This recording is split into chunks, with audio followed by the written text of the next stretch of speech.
With league semi-final places still up for grabs, it was all to play for this afternoon as Mayo travelled to Tralee in search of a victory that will ensure their place in the last four. Our second game features the All-Ireland champions of the last 2 years. They met in Cork today, with both teams needing something to guarantee a playoff spot. It was winner takes all in Salt Hill this afternoon. Galway and Kildare went head-to-head for promotion, with both looking for the result that would guarantee a place back amongst the football elite. And we'll have roundups from both divisions as promotion and relegation issues are settled in an eventful final day of the Alliance Football Leagues. Hello and welcome to the programme, and a happy Easter to you. Well, we have a lot to get through here on League Sunday tonight, and we'll be getting straight into the action in a moment. First though, let me introduce our studio guests. Martin McHugh and Kevin McStay are here with me, and I will be chatting to them a little bit later on about this important day in the Football League. But first up here on the programme, we're going to head to Austin Stack Park in Tralee for the meeting of Kerry and Mayo. Now, Mayo went there on the back of a comprehensive win over Dublin last weekend. Now a place in the league semi-finals was in their sights. Commentary is by Ger Canning.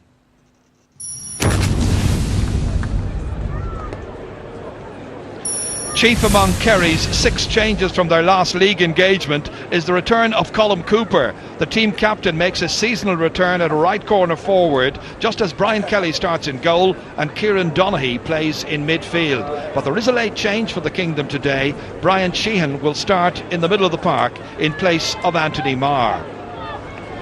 Mayo surprisingly make 5 changes following their comfortable win over Dublin last weekend. Ger Cafferty was always expected to return at fullback, but today he's joined by Owen Riley from Castlebar Mitchells on a day when Jason Gibbons is given a start in midfield, and Cillian O'Connor and Jason Doherty are included in the inside forward line. A minute's applause being observed here now for the late John Egan, who was part of the great Kerry team of the 1970s and 1980s and who won 6 All-Ireland medals. And it's for Dermot Hannafin Sr. as well, who also died in the last day or so.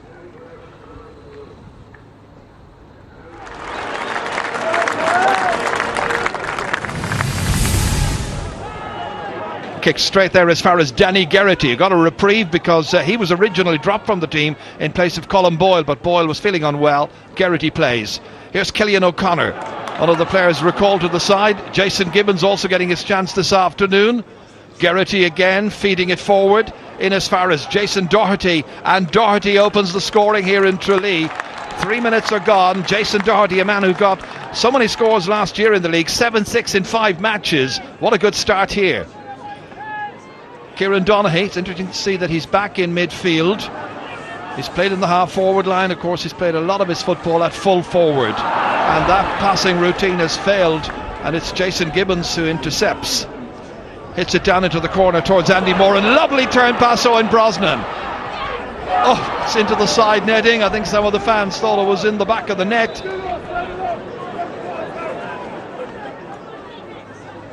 And Jonathan Lyne here, relation of Pat Spillane and the Spillane family. Down to Kieran O'Leary, who played in the All-Ireland final at least for 25 minutes. Into Cooper, the captain, and Cooper puts it over the bar. 3 points to 2. First real glimpse we've had of Colm Cooper in full flow in this match. Clark, this time trying to pick out somebody other than Aidan O'Shea, and it falls down in its application, and Curtin has played it in here. Crowley in as far as Cooper. Of the net. Colm Cooper. But is it going to count? Referee Maurice Condon is going in to check with his 2 umpires. It looks as though he was outside the square, but did he pick the ball up illegally? I think that might be the question that the referee is posing. They're crossing their flags and the goal doesn't count clearly. Aidan O'Shea knocking it forward for Mayo. Andy Moore and turning, slipping it into Cillian O'Connor. Awkward angle from here, and that's all the way in, and it's Jason Doherty. But where was Jason Doherty when that ball went in? We've already had one inquiry at the other end about a Colm Cooper goal that didn't count. What about this one from Jason Doherty? This time the goal does count. Well, a 5-point lead for Mayo, who are playing against the breeze and doing well enough. Cillian O'Connor cleverly inside here. Conroy back towards McLaughlin. That's a lovely point. That is a really good score by Kevin McLaughlin, his first of the match. Down in towards Kieran O'Leary, taking on Ger Cafferty. Off to Cooper, and Cooper puts it over the bar, and that excites the crowd, and maybe the fight back is on its way. David Clark hitting it a fair old thump, but there are a number of players going where Aidan O'Shea goes, and Johnny Buckley got it down. Well judged initially there by Riley, but it's back once again with Curtin, and Paddy Curtin knocks it over. He looked very composed, very convincing, and Kerry now got the last 3 scores, and it's now 1-8 to 6 points, and it looks a good deal better. Brian Sheehan's kick into the breeze towards Paul Galvin. That's a sluggish performance by Kerry by and large so far. Referee having words. This time it's with Lee Keegan. Yellow card for Keegan. Paul Galvin, man who likes to mastermind the middle of the field, likes to be on the ball, likes to be influential in a game. That's Brosnan, who played it a little too tightly, and Danny Geraghty got in with the intervention. Now Michael Conroy, hand passing it across here towards Gibbons, laying it off as far as Alan Dillon. A support player was available, but Dillon decides to have a go himself, and why not? Great score, his first of the match.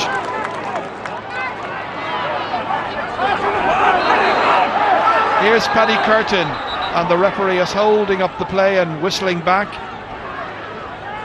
There was a foul there, and it's Lee Keegan, who's already been yellow carded, and if it's a second yellow, he knows what to expect here. A look of disbelief on his face, but he's got a red card, and some 11 minutes into the second half, off goes Lee Keegan. Here's Declan O'Sullivan. All of the big guns have been taken off the bench. They might have expected a quiet afternoon in Tralee, but now there's some work to do. There's still plenty of time as that ball is kicked into space here. Curtin lays it off beautifully as far as Galvin, and Galvin makes little of the angle that confronted him and gets his first point of this Alliance League match. Brian Sheehan across here as far as the Kerry substitute, Mark O'Shea. Off as far as Peter Crowley. Crowley can take a point. Cooper could get a goal maybe, and the crowd looked for a penalty, and the referee waited dramatically before finally raising his hands out and signalling that it is going to be a penalty kick. Kerry need this against Clark. It beats Clark.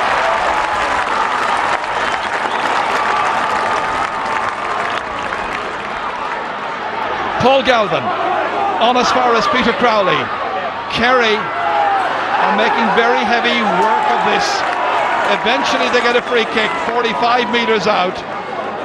After 15, 16, 17 minutes without a score, can Kerry finally draw level here? Once again it's Brian Sheehan, and it's that usual result. He's levelled the match at 112 to 112. And the referee has called a halt to it.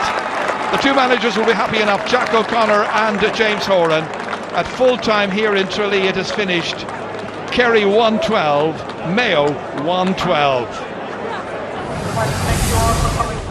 Disappointed with the close out of the game. We had opportunity, even though we were under pressure with a man down for the last 20-25 minutes of the second half. We had an opportunity at the end to maybe knock over a couple of frees and see the game out, but we didn't take those. So in the end, we were probably lucky to get a draw. We were staring a fairly comprehensive defeat down the eye there for the last, I suppose, 10 minutes before half time. We were something like 8 points down, I think, but we got a few points there before half time to give us a bit of hope. And even though we were facing a stiff wind in the second half, we fought very hard, and I thought we deserved a draw in the end. Well, honours even in Tralee, but that result far more important to Mayo as things worked out. Martin McHugh, there wasn't really, I suppose, too much to talk about out of this game, in the sense that Kerry were already into the semi-finals. Mayo did enough to join them. There were a few talking points through it. One of them, I suppose, being the Gooch's disallowed goal, which caused a bit of a debate at the time.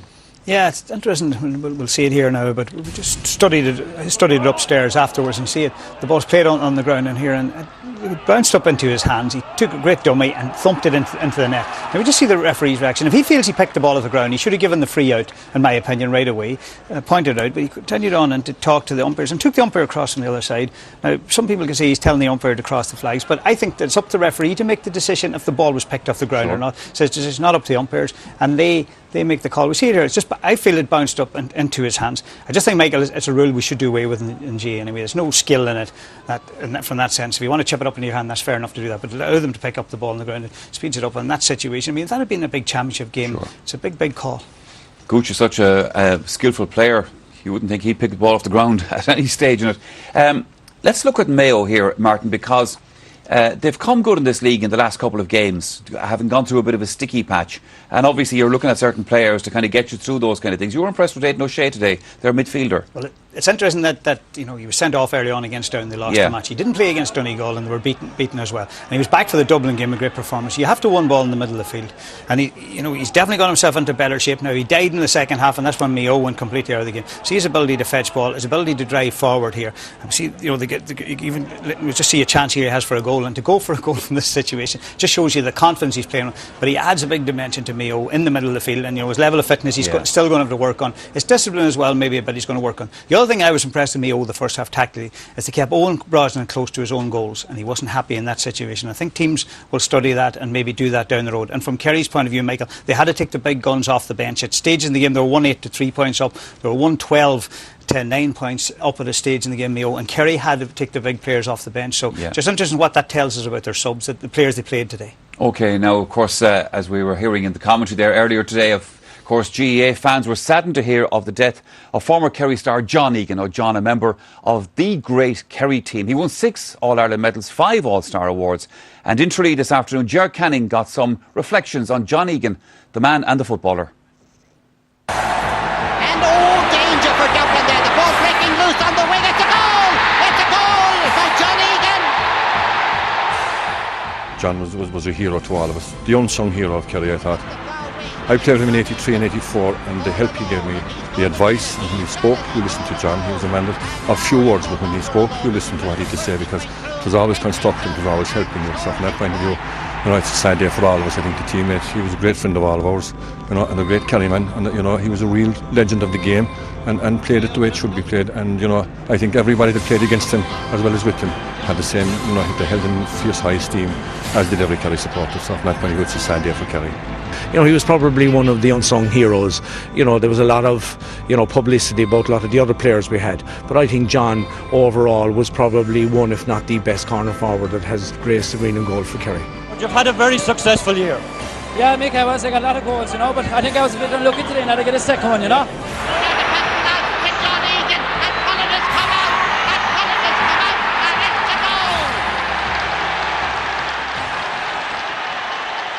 Yeah, John Egan, of course, who has passed away. Kevin, Joe O'Keefe put his finger on it there. You had marquee players in that team, like Spillane, like Sheehy, like Jack O'Shea and so on. But John Egan was immense. Oh, he was a brilliant forward, a brilliant corner forward. It's such a team player. Just great skill, great power on the ball. But it's terribly sad when someone doesn't get to live their full life. Really, we mentioned Dermot Hannafin. It was mentioned in the commentary. Dermot Senior lived a really full life. Yeah. Poor John, God rest him, didn't get to see out 59. The sort of years, 59 years of age, didn't get out to see the years you'd expect. But he was a fantastic footballer, could do anything, and very much the unsung hero of that great team. All right, Kevin, thanks for that. Now, when Laois and Down met at O'Moore Park in Portlaoise this afternoon, well, they had two very different agendas. Down had a chance of making those league semi-finals, while Laois were fighting for their survival in Division 1. Reporting on this game is Pádraig Lodge. Survival was the aim of the game when Laois took to the field today, a win essential for Justin McNulty's team to avoid the drop. Down arrived in the Midlands with lots to play for too. Victory would put the Mourne men through to the semi-finals. There was a free apiece in the early stages, but we didn't have long to wait for our opening goal. Conor Laverty finished to the net to put Down ahead 1-1 to a point 6 minutes in. Down were moving the ball well and added further scores from Arthur McConville here and from Aidan Carr. Laois's shooting was proving problematic. They posted 8 first half wides. This point from Brenton Quigley, their first score from play, arriving in the 22nd minute, and at half time Down led by 1-5 to 5 points. The large group of Down supporters nearly had an early second half goal to cheer, but Benny Coulter had to settle for a point. A concern for Down ahead of the championship will be a leg injury to fullback Dan Gordon, who had to leave the field 9 minutes after the restart. Then came the key score. Benny Coulter with the simplest of finishes, which opened up a 2-6 to 6 points lead for Down, and Down looking well on their way to a place in the semi-finals. Laois were struggling to keep in touch. Damien O'Connor's effort, one of only 2 points from play they scored in the second half, and relegation was looming large. Down could have had at least 3 more goals, but for some excellent goalkeeping by Owen Culleton. Mark Poland here eventually getting a point. Down finished in style. Ambrose Rogers' score contributing to a 7-point win and a place in the semi-finals, as Laois make the drop. It finished Down 2-11, Laois 10 points.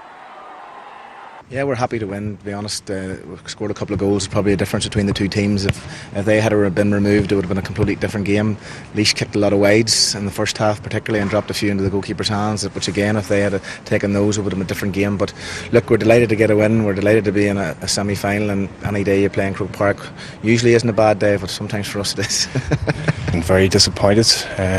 We believed firmly that we were going to get a result here today.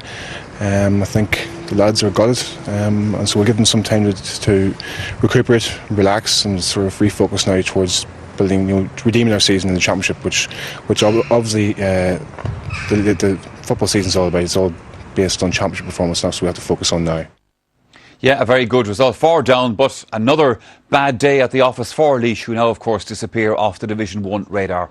Well, it's time for us to take a break here on League Sunday, but there's still loads more to come on the programme, including Cork against Dublin and that important Division 2 meeting of Galway and Kildare. We'll see you again shortly.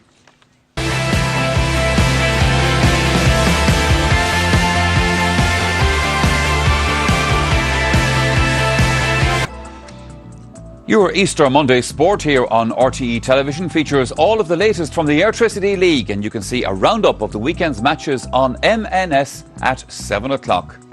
And then next Friday there's live action from the league. That's the meeting of Sligo Rovers at Derry City, and that programme starts on RTE2 also at 7 o'clock.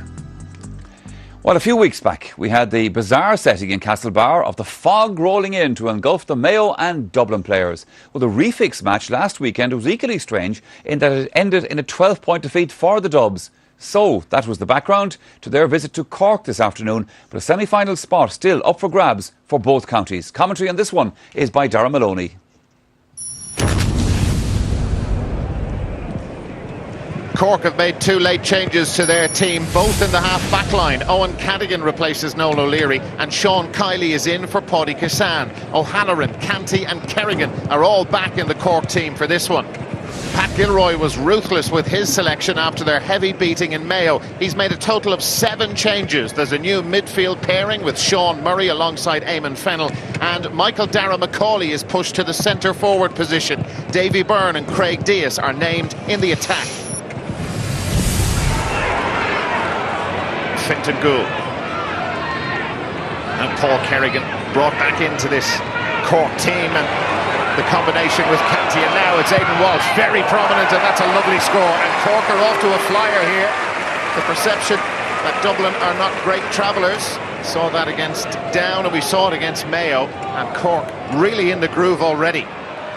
Here comes Cadigan.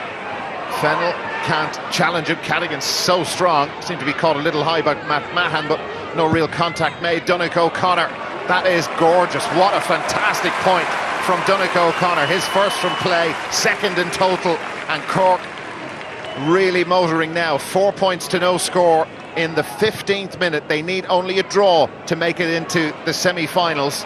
At the moment they're setting up to go for maximum points.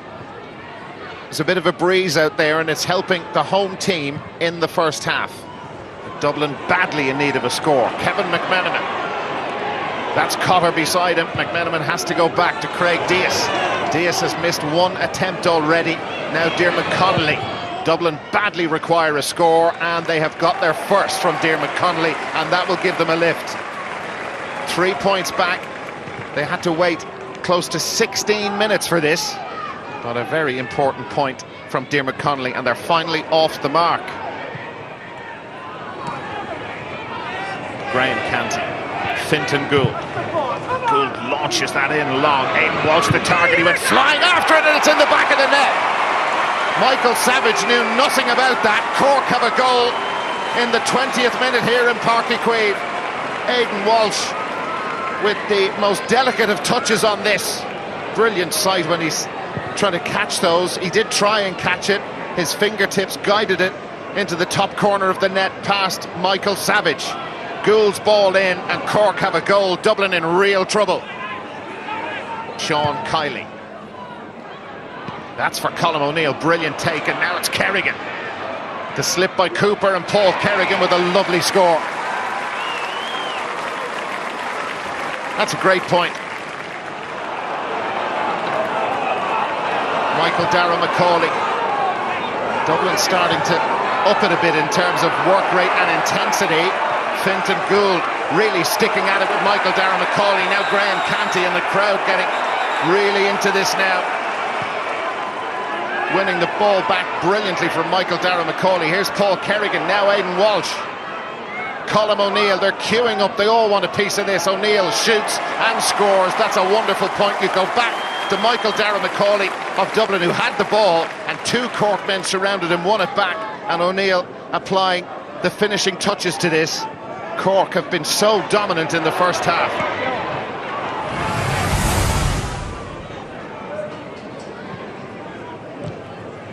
Kevin Nolan and McMenamin a yard or two away from Cotter. Diarmuid Connolly had the chance to shoot, goes back to Brian Cullen. Cullen spots a bit of a gap, he gets away from Pearse O'Neill, and Cullen steadies down and slots that over the bar. So, first point of the second half.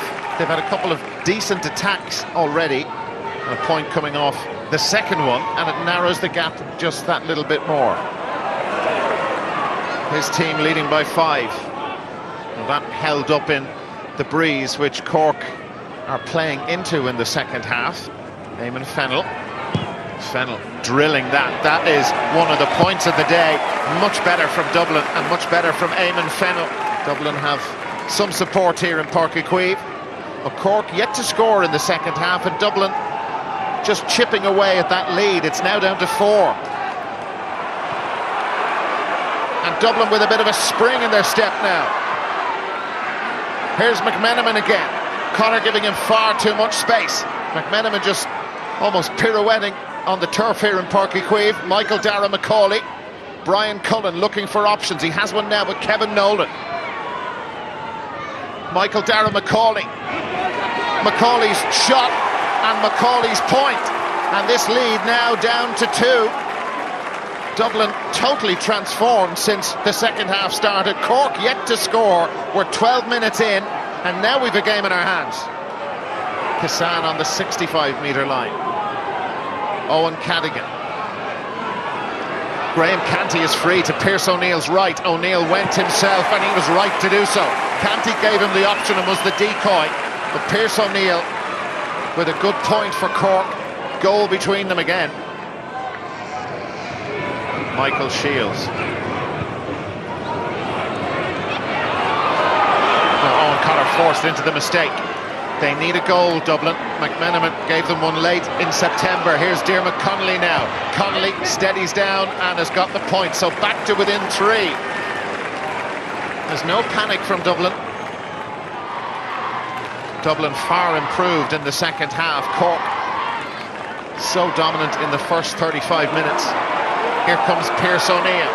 Can they put down this mini Dublin revival again? Yes, they can. O'Neill, great score. Popping up at the right time. Just nobody marking him. That's their 4th point of the second half. The difference, a goal again. This has been a really fine performance from Cork. Sure, Dublin outscored them in the second half, but it doesn't matter. Their lead was so great at half-time, and they thoroughly deserved it, and they deserve their place in the league semi-finals.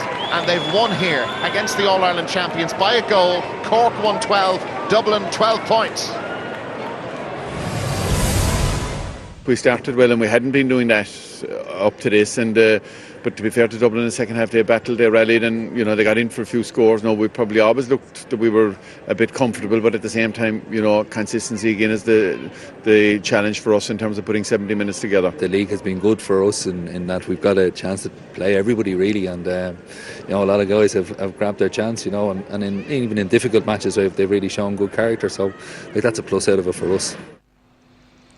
Well, the points and the league semi-final spot goes to Cork, and that's, of course, a wrap on Dublin's league campaign for this year. Kevin McStay, looking back, we'll talk about Cork a little bit later on, but looking back on Dublin's league, 3 wins, 4 losses. So how do we assess them? How would they assess themselves, if you like, sort of post All-Ireland? Well, you heard one of the positives that Pat said there. They got to see a lot of players on the road. Didn't see them at their best, I felt, actually. I think I saw all their games, or vast majority of them. Their away form killed them. They lost to Down, they lost to Mayo, they lost to Cork again. So on the road they didn't play, and the one against Mayo was particularly bad. Today was a bit of an improvement. I think they now know that unless they play at a certain tempo, they can't compete. It has to be full on from them. That's probably back to the fact that they don't have fantastic footballers. It's the sum of their parts all the time with Dublin, and they need that high tempo. They need the tackling. But the good news, I suppose, from them is that they found that out very much in this league. They've time to repair it. They need to sort out their discipline. They have time to do that.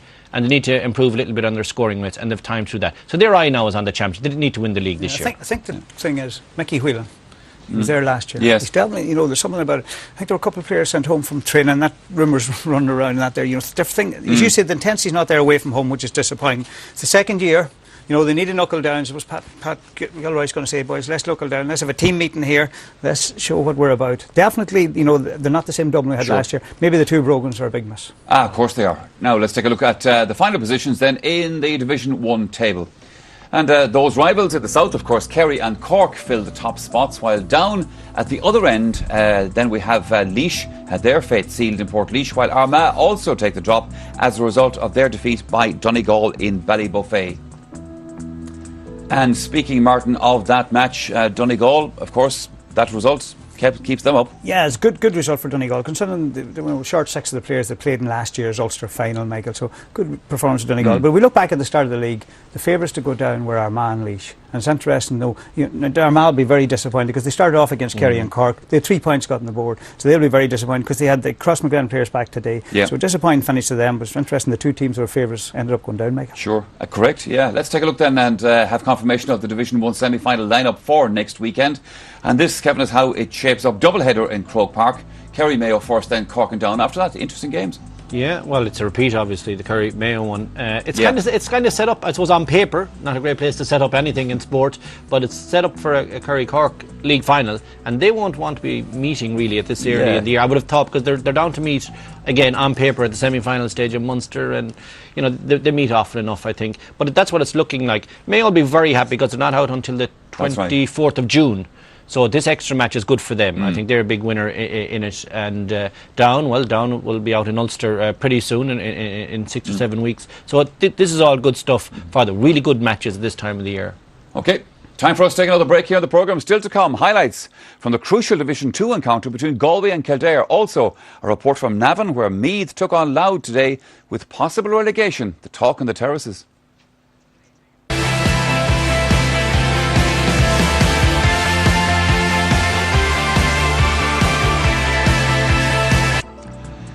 Now, apart from our sports coverage here on RTE Television, you can always keep up to date with things during the week on RTE Radio. Well, you have Sport at 7, Monday to Friday on Radio 1.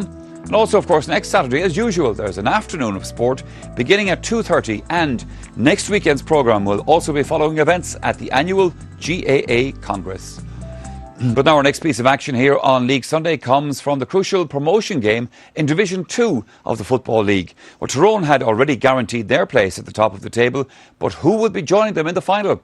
Galway or Kildare? Well, that was the issue to be decided at Pearse Stadium in Salt Hill, where our commentator was Marty Morrissey.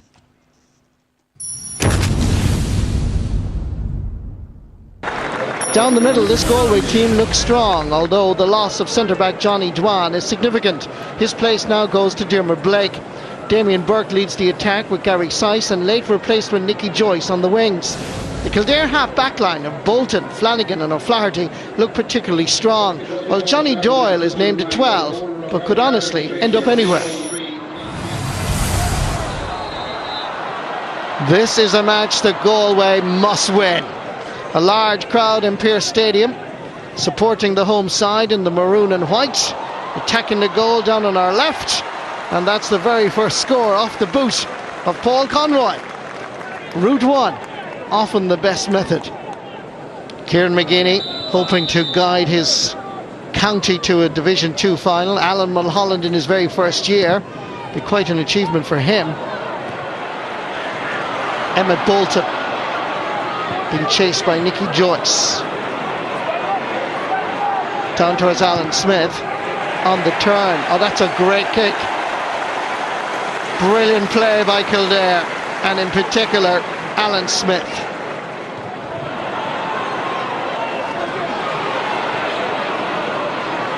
This is Mikey Conway.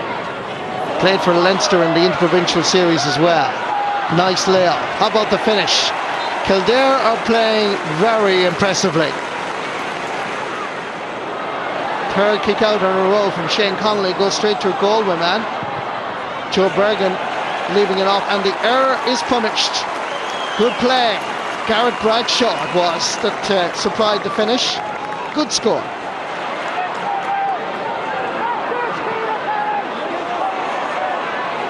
Pádraig O'Neill floats one up again. Far as Alan Smith on the turn.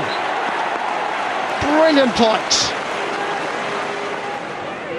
Nice ball for Alan Smith. Back to Conway again. Sending it down the middle towards Tomas Connor. The layoff as far as James Kavanagh. This is looking good for Kildare. There's a chance here for O'Neill. A touch is all that's required by Emmett Bolton. Galway players protest. He was inside the small rectangle, but Kildare have no doubts that that is a legitimate goal, finished superbly by Emmett Bolton. Absolutely correct goal for Kildare. Ball inside towards Paul Conroy. Back out far as Michael Martin. Can Galway respond? Here comes Mark Hare. It's a mighty kick. It's a wonderful point. It's his second of the afternoon, and that is a good response by the tribesmen.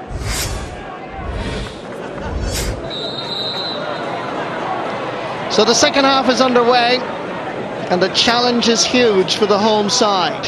They need a bright start, and they set about their task admirably. Garrett Bradshaw straight through. What about this? Oh, brilliant save by Shane Connolly. Absolutely brilliant point blank save by the Kildare keeper.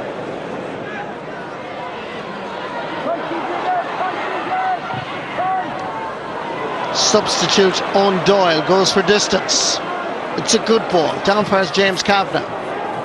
Whips onto the turn, and that is going over the crossbar. Centimetres inside the far over post. Providing the target is Paul Conroy. Still Conroy. Has to go back far as Big Joe. Kildare man down injured. Burke lays it off to Pádraig Joyce. It's class all the way. He's hardly on a minute and he's already got a point, and the sides are level. Gathered superbly by Cummins. Pádraig Joyce is inside him, but Cummins goes for the point. And incredibly, a team that were down by 4 points at the break now find themselves in front. It's all Galway at the moment. Pádraig Joyce has to chase after this. Difficult enough angle. Oh, that's a fantastic score. An awesome point by a veteran at this stage of Gaelic football. But you're looking at one of the true greats coming onto the field. He's hardly on 5 or 6 minutes. First he gets the equaliser, and now he puts Galway in front by 2 points. Loose ball, picked up by Johnny Doyle. Now operating at midfield in an effort to try and change the game. Again they aim at Dermot Early. Comes back outside. There's a chance of another score for Pádraig Fogarty. Gives it instead to James Kavanagh. On the turn, is it going over? Yes it is! It's his 3rd point of the match. Pressure from Alan Smith. Scored 4 first half points, but we haven't seen him at all in the second half. Still McGrath. There's tremendous terrier-like defending. Lovely play. Paul Conroy laying it off as Gary Sykes. Look at the support of Diarmaid Burke. Still Gary Sykes, and he wisely takes his point. Alan Mulholland must be a lot happier now. The delivery is important. Dropping right in. It's there for Kildare. Is that a penalty? It is a penalty.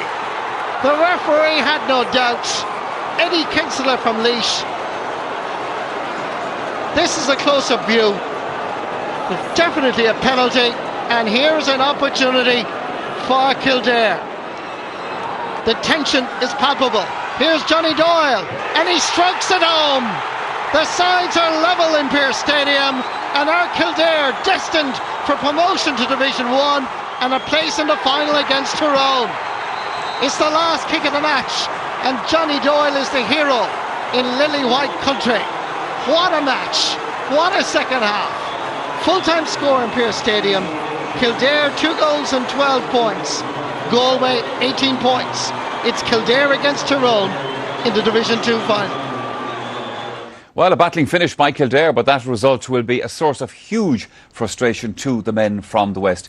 Kevin McStay, we'll talk about that penalty in a little while, and if you want a penalty taken, an experienced man like Johnny Doyle, who better to take it? But let's talk about 2 other experienced players that we saw there. I didn't think, to be honest, last year that we see Dermot Early in a football field again with the injuries, and of course, Pádraig Joyce. Yeah. Well, they're just 2 terrific footballers, and I'm not sure what influence they're actually going to have in the summer championship. Yes. You know, it might be cameo roles, but Pádraig Joyce is just a scoring machine. Like, accuracy, that's what he trades on. If he gets the chance, he scores. There's no messing with him.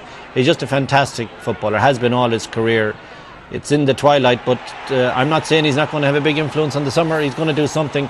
In Dermot's case, this is really an interesting one, Michael. They've put him on the edge of the square, possibly with a view to what might happen in Congress with the square ball rule. Yeah. We've seen a lot of this now. Our own fella Barry Moran down in Mayo, Pádraig Clancy in Laois, Yes. Aidan Walsh in Cork Big man at the today. edge of the Big square. men. Donny, of course, started it, and I suppose Bomber all these years ago started as well. So they're probably tweaking and looking at that, but in Dermot's case has been a great recovery and great to see him back. In Pádraig's case, well, look, you could watch that sort of stuff all day long. Let's talk about that penalty, Martin. Galway thought they had done enough. Was it a penalty? Yeah, we see it here, no doubt. We watched it upstairs a few times. It definitely was a penalty. The ball coming in. Emmett Bolton, who scored the first goal, he was very good. Remember against Meath last year in the championship, he won it by getting forward as well and scored a goal, and he's taken down here. But it's interesting here. Mickey Conway has the ball in his hands there. Johnny Doyle comes up and says, look at me, I'm taking over responsibility here. Always remember a famous 1-0 Ireland final, wasn't it? Peter Canavan, Owen Mulligan says, I'll hand you the ball. Here's no problem, Peter, you go ahead. Johnny Doyle showing his experience. I mean, you know, we look at it, you know, when you say it's hard to beat experience, and these men are not maybe in the gyms all the time and everything else, but they're able to kick the ball over the bar and they're able to finish when it matters. Quality. All right. Now, while Galway and Kildare were sorting out the top of the table issues in the West, there was a different agenda today at Park Tailteann in Navan. Now, that was the meeting of neighbours and rivals Meath and Louth. Now, both feeling the Division 2 ground slipping beneath them. Could the home side avoid a mathematical conclusion to their season? This report from Catherine Davis. With so much at stake this afternoon, a close encounter was expected, but it was far from that in Navan. Louth simply dominated the opening 35. Darren Clark's point opening up an early 3-point lead for the visitors. Indeed, it took 20 minutes for Meath to open their account. This point from the boot of Meath full forward Stephen Bray. But with a strong breeze favouring Peter Fitzpatrick's side, Louth continued to dominate proceedings, and a goal from Derek Maguire had Louth 1-7 to 1 point ahead with 25 minutes gone. And it wasn't just the loud full forward line that was unsung this afternoon. Declan Byrne coming from wing back with a superb point as Louth led 112 to 3 points at the break. However, the second half saw Meath start brightly with a goal from Tom Walsh inside 4 minutes, albeit from some very poor Louth defending. But any thoughts of a Meath comeback were short-lived, as minutes later Derek Maguire pounced for his second goal of the day and give his side an 11-point lead yet again. Things went from bad to worse for Meath then, when Brian Mead was sent to the line for a second yellow. In a bad-tempered affair, at times Meath then found themselves reduced to 13, when their second midfielder, Mark Ward, was sent off minutes later. Again, this for a second yellow. With Derek Maguire, Darren Clark and Paddy Keenan superb all afternoon, Louth ran out very comfortable winners on a scoreline of 2-14 to 1-8 at the final whistle. It's certainly hugely disappointing, it certainly wasn't my script to come up to manage Meath and be relegated to Division 3. As I've said a few times this evening, it's the manager's responsibility to get the best of the players, and unfortunately over the last 3 or 4 games we have struggled to do that. It's always saying the 2010 final didn't favour us, but I'm telling you, for the last 2.5 years we've been living behind the shadows of Meath, and I think that this put it to bed. This team is basically the same team we had 2 or 3 years ago. I'm just delighted. I think the minute the first ball was thrown in, the commitment I got from this team is second to none. We wanted to stay in Division 2 this year, and the most important thing, we stayed in Division 2. Things can always be turned around. As I say, there's nobody has cancer, thank God, and it's a case of that the championship, in a month's time, the National Football League will long be behind every team in the country, and the championship really is all that matters. Yeah, credit to Louth who fought for their survival, but sliding into Division 3 certainly won't go down well with the Meath faithful. On that point, Martin McHugh, I know obviously Banty is going to take a fair bit of stick over that this evening, but is it as simple as all that? I don't think he was accepted there in the first place anyway, and maybe when he looks back at himself he shouldn't have put his name in the hat for the job, because the Meath people don't seem to going to accept an outside manager. They feel they want one of their own, but I think the Meath need to take a long look at themselves. I mean, we look at their club football, they've never, they've been beaten by the weaker teams, so-called weaker teams in Leinster in the club championships when they come out. They've never really done anything. Their underage teams are not going well at all. So I think they need to look at the bigger picture, and now they're in the 3rd division, and as reality is said. And now, the Kildare game just knocked the stuffing out of them. If they'd have won that match, you don't know where they'd be. They might be looking at promotion today. But being beat against Kildare definitely affected them and affected their confidence, which is understandable. Probably the stick the players are taking in the county as well. But I think, looking at it, I think Meath really have to take a look at their whole coaching structures and everything else in the county. It's very interesting that Sean Boylan, the most respected man in Meath, stepped down last week from director of football in Meath. So a lot of problems, I think, even away from even the senior team and that there. But the team, they're not good enough. That's the bottom line. The Meath team are just not good enough, and that's there. And I mean, you can't make footballers. It's up to the clubs and the people in Meath to start producing the players, going back to quality. The other thing, Michael, that I've never seen in a Meath team, but is in this team here, they're soft. And that's disappointing, because Meath players in the past were never soft, never known to be soft. It's a disappointing thing, and I noticed that. I watched games last year in the league and even this year. There's one thing came out of it. When it got physical, they didn't count. Meath being soft, Kevin. Martin would be as popular as the Banty this evening down in Meath for saying that. You'd never think you'd hear that said. I haven't seen enough of them to make that appraisal of them, but it has to be desperately disappointing for Division 3 football to be staring at a very proud county. But the issues, Martin's right, the issues go way beyond what's happening at senior level. It's the county board, it's their academies, or lack of, it's their whole structures. They just need a root and branch, to use that old phrase. All right, lads, let's take a look at the divisional tables then, as they stand at the end of the league proper, with Division 4, of course, still not quite complete.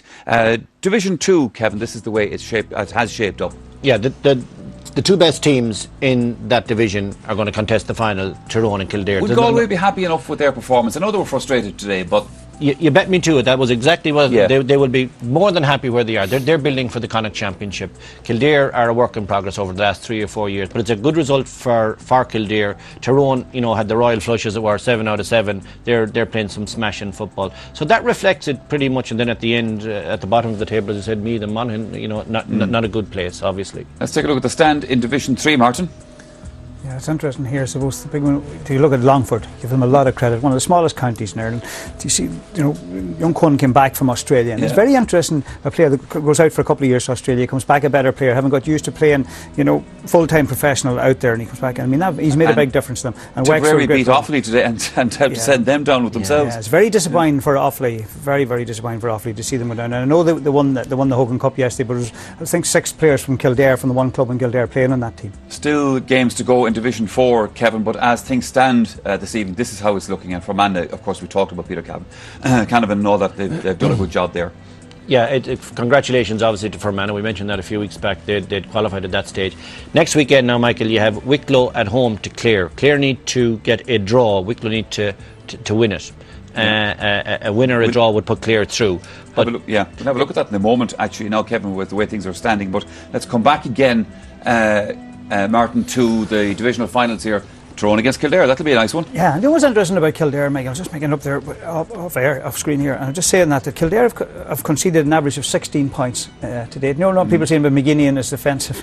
Well, it just shows you what they're scoring the other end. Tyrone are going really well. They've won all the McKenna Cup games, haven't been beaten this year in the McKenna Cup League. You still expect Tyrone to win that. Longford and Wexford will contest the Division 3 final. Kevin, come back into the point you were making there again. It's Fermanagh into that final, of course.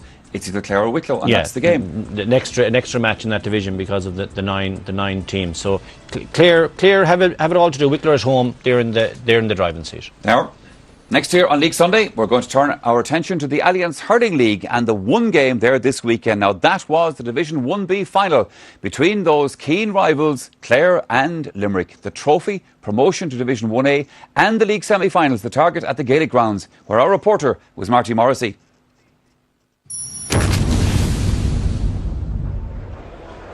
The GAA is built on local rivalry, be it club or county. So when neighbours Clare and Limerick met in a Division 1B final last evening, the sparks were expected to fly. And guess what? They did. Limerick laid down an early marker. A spectacular catch by Shane Dowling was matched by an equally impressive finish.